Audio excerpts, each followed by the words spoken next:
Assalamualaikum warahmatullahi wabarakatuh. Perkenalkan, nama saya Rian Sapri, saya dari Prodi Manajemen Keuangan Syariah. Baik, saya akan menjelaskan sedikit tentang penerapan ALMA pada perbankan syariah. Jadi, yang pertama itu manajemen likuiditas. Manajemen likuiditas pada bank syariah adalah proses pengelolaan aset dan liabilitas secara efektif untuk menjaga ketersediaan dana dalam memenuhi kewajiban jangka pendek, mendukung kelancaran operasional bank, serta tetap mematuhi prinsip syariah dan mengoptimalkan pendapatan dari sektor real. Dan adapun dampak manajemen likuiditas terhadap laporan laba rugi. Yang pertama itu likuiditas terlalu longgar. Kondisi ini ketika bank menempatkan terlalu banyak dana menganggur pada aset yang sangat likuid, tetapi memiliki tingkat imbal hasil rendah seperti kas, giro wajib minimum, dan SBI syariah. Dampaknya ini adanya penurunan net interest margin atau return on asset. Dengan penurunan tingkat bagi hasil yang diterima nasabah mudharabah. Dan yang kedua itu likuiditas terlalu ketat. Kondisi ini ketika bank mengalami kekurangan aset likuid sehingga kesulitan memenuhi kebutuhan pencairan dana atau penarikan dana pihak ketiga atau DPK oleh nasabah. Dampaknya ini peringatan biaya perolehan dana darurat melalui pasar uang antar bank syariah atau PUAS. Yang kedua, potensi kerugian akibat penjualan aset produktif di bawah harga pasar atau free sale. Selanjutnya yaitu landasan syariahnya. Yang pertama itu hadiah yad dahama. Digunakan pada giro syariah sebagai dana titipan yang dapat ditarik kapan saja. Akad ini membantu bank menjaga likuiditas harian tanpa memberikan imbal hasil tetap yang mengandung riba. Yang kedua itu ada akad mudharabah. Akad ini digunakan pada tabungan dan deposito syariah. Dana yang dihimpun menjadi sumber likuiditas dan keuntungan dibagikan berdasarkan nisbah bagi hasil yang disepakati. Dan yang ketiga itu akad qard. Akad ini digunakan untuk memenuhi kebutuhan likuiditas jangka pendek antar bank syariah. Akad ini menghindari penggunaan pinjaman berbasis bunga yang dilarang syariah. Dan yang terakhir yaitu wakalah bil ujrah.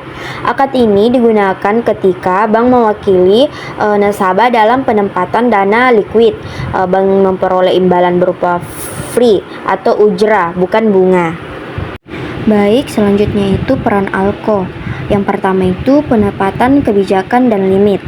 Maksudnya ini menetapkan target FDR, LCR syariah, dan NSVR sebagai indikator pengelolaan likuiditas serta menentukan batas maksimum liquidity gap. Yang kedua itu perencanaan dan monitoring arus kas. Maksudnya ini melakukan proyeksi arus kas harian, mingguan, dan bulanan serta melaksanakan liquidity gap analisis secara rutin untuk memantau kondisi likuiditas bank. Dan yang ketiga itu penguatan buffer likuiditas. Maksudnya ini menyediakan cadangan aset likuid berkualitas tinggi seperti SBI syariah, suku negara syariah, dan repo syariah. Baik, selanjutnya itu kita memasuki pembahasan tentang gap management. Gap management pada bank syariah adalah proses pengelolaan kesenjangan antara aset dan liabilitas berdasarkan jatuh tempo dan sensitivitas imbal hasil. Tujuannya ini adalah meminimalkan risiko fluktuasi pendapatan dan menjaga stabilitas struktur neraca bank tanpa melanggar prinsip syariah. Dan selanjutnya itu adapun dampak gap management. Dampak pertamanya itu gap positif, yang dimana kondisi ketika aset lebih sensitif terhadap perubahan imbal hasil dibandingkan liabilitas. Dampaknya ini peningkatan tingkat imbal hasil pasar dapat meningkatkan pendapatan dan laba bank, dan penurunan tingkat imbal hasil pasar dapat menekan margin keuntungan dan pendapatan bank. Selanjutnya itu dampak yang kedua yaitu gap negatif, yang dimana kondisi ketika liabilitas lebih sensitif terhadap perubahan imbal hasil dibandingkan aset. Dampaknya ini ketika tingkat imbal hasil pasar meningkat, biaya dana meningkat lebih cepat dibandingkan pendapatan dari pembiayaan sehingga margin keuntungan bank menurun. Selanjutnya, landasan syariah atau akad yang digunakan. Yang pertama itu mudharabah, digunakan pada penghimpunan dana dan pembiayaan bagi hasil nisbah yang fleksibel membantu bank mengelola gap akibat perubahan tingkat imbal hasil. Yang kedua, musyarakah, digunakan pada pembiayaan kemitraan, sistem bagi hasil dan pembagian risiko membantu mengurangi risiko gap pendapatan. Dan yang ketiga, murabahah, digunakan pada pembiayaan jual beli dengan margin tetap, pendapatan yang pasti memudahkan pengelolaan gap aset dan liabilitas. Dan yang keempat itu ijarah, digunakan pada pembiayaan sewa, pendapatan sewa yang terjadwal membantu mencocokkan harus kas, aset dan liabilitas. Dan yang terakhir itu wadiah, digunakan pada giro syariah, dana yang dapat ditarik sewaktu-waktu perlu diperhatikan dalam pengelolaan gap likuiditas. Adapun peran ALCO di sini, yang pertama itu menetapkan batas maksimal gap untuk mengendalikan risiko ketidaksesuaian aset dan liabilitas. Yang kedua, melakukan gap analisis secara berkala untuk memantau dan mendeteksi potensi mismatch sejak dini. Dan yang terakhir, menyesuaikan portofolio pembiayaan sesuai kondisi gap seperti mengatur proporsi murabahah, mudharabah, dan musyarakah.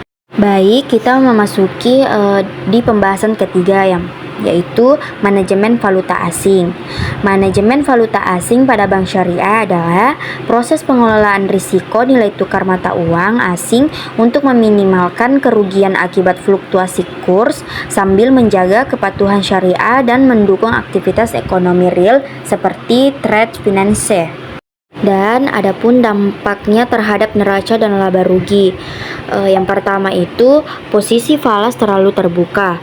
Kondisi ini terjadi ketika bank memiliki net open position yang besar pada mata uang asing tanpa pengelolaan lindungan nilai yang optimal. Dampaknya ini terjadi keuntungan atau kerugian selisih kurs akibat fluktuasi nilai tukar dan menyebabkan volatilitas laba bank syariah karena perubahan kurs yang tidak adil. Dan dampak keduanya itu posisi falas terkelola optimal. Kondisi ini terjadi ketika exposure falas dikelola sesuai batas risiko dan kebutuhan transaksi real. Dampaknya, bank memperoleh fee based income dari aktivitas trade finance syariah dan transaksi valuta asing berbasis kebutuhan real. Dan pendapatan menjadi lebih stabil karena tidak tergantung pada spekulasi kurs. Baik, selanjutnya itu kita masuk di landasan syariah. Larangan yang harus dihindari. Yang pertama itu maisir, yaitu spekulasi terhadap perubahan kurs tanpa transaksi real. Yang kedua gharar, yaitu transaksi falas yang mengandung ketidakjelasan dan tidak memiliki underlying transaction. Dan yang ketiga itu riba, yaitu penggunaan instrumen berbasis bunga atau derivatif konvensional. Adapun peran ALCO di sini, yang pertama itu pengendalian NOP, yang dimana menetapkan batas maksimal net open position per mata uang dan secara agregat serta melakukan monitoring harian. Yang kedua, pengembangan trade finance syariah, yang dimana mendorong pembiayaan ekspor impor berbasis murabahah dan LC syariah untuk meningkatkan fee based income sekaligus menciptakan natural hedging. Dan yang ketiga, natural hedging, yang dimana menyeimbangkan aset dan liabilitas dalam mata uang yang sama serta menjalin kerjasama dengan bank koresponden syariah. Baik, pembahasan terakhir itu manajemen investasi dan pendapatan. Manajemen investasi dan pendapatan adalah proses pengelolaan aset bank syariah secara bijak untuk menghasilkan pendapatan yang optimal, sekaligus menjaga kualitas aset dan meminimalkan risiko sesuai prinsip syariah. Baik, adapun dampaknya terhadap neraca yang pertama itu meningkatkan kualitas aset produktif melalui diversifikasi portofolio ke berbagai akad syariah seperti murabahah, musyarakah, dan sukuk sehingga kualitas aset bank lebih sehat dan produktif. Yang kedua, memperkuat ekuitas bank. Laba yang meningkat akan ditahan dan ditambahkan ke modal sehingga ekuitas bank menjadi lebih kuat. Dan yang ketiga, meningkatkan ketahanan neraca. Diversifikasi aset mengurangi konsentrasi risiko pada satu jenis pembiayaan sehingga neraca bank lebih tahan terhadap gejolak ekonomi. Selanjutnya yaitu landasan syariah. Adapun akad yang digunakan yang pertama mudharabah, kerjasama usaha dengan sistem bagi hasil antara pemilik dana dan pengelola dana. Yang kedua, musyarakah, kemitraan modal dengan pembagian keuntungan dan risiko sesuai kesepakatan. Dan yang ketiga itu murabahah, akad jual beli dengan margin keuntungan yang disepakati di awal.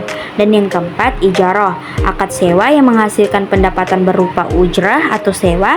Dan yang kelima, istisna, akad pembiayaan pembuatan barang atau proyek sesuai persen. Baik, kesimpulan dari 4 materi yang sudah saya bahas yaitu pengelolaan menggunakan akad syariah seperti wadiah, mudharabah, dan qard dengan menghindari riba, gharar, dan maisir. Selanjutnya, manajemen gap bertujuan mengendalikan ketidaksesuaian antara aset dan liabilitas agar risiko dan pendapatan tetap stabil. Terus, manajemen valuta asing bertujuan mengurangi risiko perubahan nilai tukar dan menjaga stabilitas laba bank. Dan yang terakhir, manajemen investasi dan pendapatan bertujuan mengoptimalkan pendapatan melalui penempatan dana yang produktif dan sesuai syariah. Baik, mungkin itu saja yang bisa saya paparkan. Lebih dan kurangnya mohon dimaafkan. Wassalamualaikum warahmatullahi wabarakatuh.